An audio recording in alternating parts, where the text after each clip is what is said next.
What is going on, everybody? I am Rob Westerman III of GBP Daily, and thank you for tuning in to the Rob Westerman Show. You can find me all over the social sphere at GBP Daily. Shoot me a follow, subscribe to the YouTube channel, hit me up in the DMs. I am always available to talk Packers anytime, any day. Today is Thursday, October 30th. Happy Thursday, everybody. I don't know if it's just me, but the season seems like it always does, is just flying by. We are just about to hit November, and we only have one loss. That is pretty dang good. We are currently the number one seed in the NFC. Jordan Love has been playing at, in my opinion, a pretty elite level, despite missing his wide receiver one from last year, Jaden Reed. Also missing Dontavian Wicks, also not having the best running game to rely on, mainly due to our blocking up front. There's plenty of excuses why the offense shouldn't be humming, but it is humming, and that is because he's been playing lights out, especially after Sunday night. Panthers coming to town this weekend. It is a noon game. Weather is going to be on the cooler side, so make sure to throw on an extra jacket if you're planning on going to the game.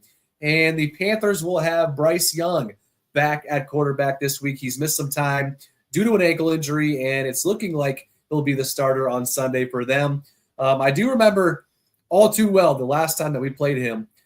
He was going up and down the field against Joe Barry's defense with no issues whatsoever. So hopefully Jeff Hafley and the boys on that side of the ball can make it a little bit of a different type of game this weekend, because I do not want to get boat raced by Bryce Young. So he's a solid young quarterback. Nothing too crazy, nothing too special, right? He's thrown the ball 20 or more yards down the field just one time this entire season. So pretty one-dimensional as of now. So we've got to find a way to shut him in that offense down. Their running game is good. They went off against the Cowboys a few weeks back, so got to make sure to have that shored up. Carrington Valentine got the nod last week over Nate Hobbs. Nate Hobbs, as we all know, we signed on a pretty big free agent deal this offseason, and we all saw how Hobbs was doing out there the previous couple of weeks. Not very good. And I think his benching is granted, only playing 4 snaps against the Steelers, but I am willing to give him a little benefit of the doubt, at least at this point in time. He's moving to outside corner instead of the slot where he's played the most during his career. He's coming off of an injury that forced him to miss most of training camp and the start of the season, and he's learning a new defense. So I, for one, am hoping that he bounces back and becomes the player that Goody thought he was going to become, because we're going to need all the help that we can get in the cornerback room as the season rolls on, and especially once we get into the playoffs. If you're planning on going to a Packers game this year, maybe you're planning a trip to Lambeau, maybe you're thinking about going to the Panthers game this Sunday in Green Bay, don't buy your tickets anywhere else other than TickPick. They guarantee the cheapest Packers tickets on the market, and in fact, if you find cheaper tickets elsewhere, they will refund you 110% of your money back. Same tickets as everybody else, StubHub, SeatGeek, all those guys. And TickPick is the cheapest every single time. Use the code Packers22 for an extra $22 off the already cheapest tickets on the market. Shout out to TickPick. I appreciate their partnership with myself. They are the best in the biz. Let's hop into the comment section here, shall we? And as always, if you want to be a part of the show, give me a call on the Nicolet Law hotline, 319-242-2332.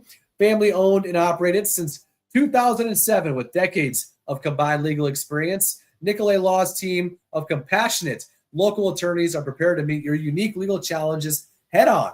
They have just shy of 2,000 5-star reviews and have helped their clients recover over $350 million in the last 17 years that they have been in business. Injured, get Nicolet. Speaking of, we've got a caller on the Nicolet Law hotline. Who am I talking to? Hey, Rob, it's Joe from Scranton again. How you doing? Joe, how we doing, my man? Appreciate you calling in. How you feeling? I know we talked yesterday about the Jets offense, or about the Panthers offensive line being a little beat up. Micah Parsons, Rashawn Gary, maybe having a big game. How you feeling for Sunday? I'm feeling pretty good about it. I don't want to say it's a pushover game. I see people posting about it and stuff like that, thinking it might be one of those games, where it's supposed to be that easy ride and then you blow up or something. But right.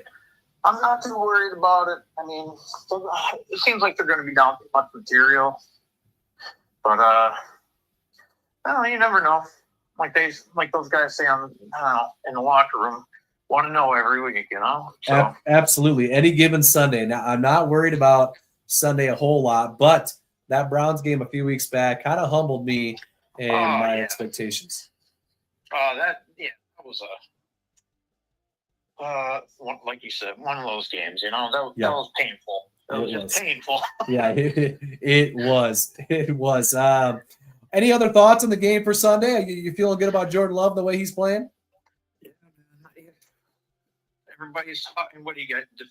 Offensive player of the week. Yep. Mike just got player of the month, I guess, for defense. Absolutely. But, Toyota-thon's coming, baby. You know it, Joe. You know it, Joe. All right, Joe, I'm going to let you go. All right. Appreciate you for calling. All right. You take care, dude. Yep. Have a great day. All right. See you. See ya. My man, Joe from Scranton, always calling in. Appreciate him as always. What else do we got going on in the chat? Nate Smith. Jacobs will get 100 yards this week. See what the Bills did on the ground. I think we finally get it going. It's about time, Nate. We've been struggling, to say the least, in the run game. We've all seen that. And last week, I think he had 13 for 33. And he did score. But Emmanuel Wilson came in and was a little more successful on the ground. So hopefully Jacobs and the calf injury he was dealing with is behind him. And, this could hopefully be the coming out party for the run game because we need it. And just think if we actually had a pretty, an average or an above average run game, this offense that already looks pretty dang good, especially in the second half against the Steelers, it could look even better. So, Nate, appreciate you. Hope you're enjoying your time on the work trip. You're probably back home now. Hope you enjoyed a little alone time, a little quiet time. And I know you enjoyed that beat-ups. So, appreciate you, Nate. Casey, trap game this weekend. I don't know about you, Casey, but I am not a trap game believer. You're either ready to play or you're not, right? And we've seen the Packers not be ready to play many times, unfortunately. But in the NFL, the parity is so evenly spread out besides, a few factors at the main positions that it really doesn't surprise me anymore when a team that's heavily favored loses. So we know all about that, like I just said, with our matchup against the Browns a few weeks back. So to answer your question, I do not think that this is a trap game. Thank you, Casey. Appreciate you. Excuse me. Raymond, where are all the Matt LaFleur haters at? Let me check the comments here. There's a couple in there. That's a great question. They were out in full force during the first half of the game on Sunday night. Then the second half happened. So I will say I think the Matt LaFleur hate is just dumb. I understand a few things here and there, but calling for him to be fired. My first question is, who are we replacing him with? And can you guarantee that he's going to be better? I can almost guarantee that they won't be better because, you look at all the stats, all the metrics as far as head coaching goes, and he's near the top. So I do think that most of it stems from a play or two a game, and the rest of the plays that he dials up that do work go unrecognized. The third and shorts, maybe the second and long runs are the plays that get talked about the most, and I think that's where a lot of people's frustrations come from. So thank you, Raymond, for hopping in. Appreciate you as always. Tracy, just here to say thank you, Jerry Jones. Tracy, I mumble those same words daily, right? Micah Parsons being available to trade is one thing. Then the willingness to trade him to the Packers of all teams is another. And then to only ask for 2 firsts or to only accept 2 firsts and Kenny Clark, who we all know wasn't playing his best ball over the last year or so. For Micah Parsons, I think any team would do that deal every single day of the week. So I'm still shocked that he's on our team. And every time he bends around the edge and is flying to the quarterback, at lightning speed, I'm still in awe. So we are lucky. And like you said, Tracy, thank you, Jerry Jones. My man Rakeem in the house, making me crack a smile here. What's up, Rob, the king of Packers pages? I have a question that may go over a lot of heads. Do you think the constant injuries from our team all the times comes from the conditioning coach? That's a great question, Rakeem. And I think if, we're always kind of, at least myself, like I'm always looking and paying attention to football, like with a 90% Packers lens, right? That's a lot of what I consume NFL related. Sure, I'll watch the game tonight. I'll watch some games whenever the Packers aren't on, but I'm not necessarily paying too much attention. Just kind of watching, hanging out. If it's the Vikings, Lions, or Bears, of course, I'm hate watching every time. But if you really take out the Packers lens that at least I look through, injuries across the league seem, and we probably say this every year, it seems like there are injuries everywhere, and there are. And frankly, it's just, it's just a part of the game, right? Injuries are going to happen. It's the inevitable. And I don't think it's from our strength and conditioning staff, because the whole staff actually just got fired 2 years ago, I think it was, 2.5 years ago, 2 years ago, I think. And so, and obviously injuries are still happening. Now, if you want to talk about the way they've been managing injuries recently, I will say that I am not the biggest fan of how they've been going about some things. For example, we can talk about Christian Watson playing last year against the Bears when he was clearly still injured, and in a game that didn't even really matter. That was a pretty questionable decision to let him go. And then this year, even Zach Tom playing against the Browns. That is a big questionable decision. He only lasted one play, and then he was done. So some questionable decisions, which led me to be worried about Josh Jacobs giving it a go a couple weeks back when he was a true game time decision against the Cardinals. So the managing of the injuries, I think, recently has probably been in question a little bit. And then you've got Marshawn Lloyd. Now, I don't know or think that it's, the Packers conditioning staff at fault here, but it's been almost 2 years now, and he hasn't played at all. He hurt his hamstring on August 20th, and he has not even back at practice yet. So I'm not sure if his hamstring fell off or what happened. I mean, I can speak from experience here. A couple of years back, I was water skiing, and I detached my hamstring while I was water skiing. And although it was the worst thing ever, it was terrible. I was back and walking and kind of backing at it after a few months. And that was from, pretty minimal, that was when I was in college. So, Title 19 type of rehab, right? College kid, no money. And then you got Marshawn Lloyd with the hamstring, and he's got the best, rehab, the best everything in the world to try and come back as quick as possible. And yeah, here we are sitting over 2 months later, and he's not even practicing. So I'm not sure what's going on with Marshawn Lloyd.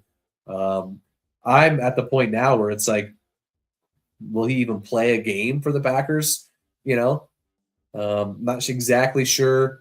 He was a second rounder, so would next year be his last year under his rookie contract? Will he even play this year? I have no hopes for that. Matt LaFleur just talked about the other day, talking about he won't be playing anytime soon.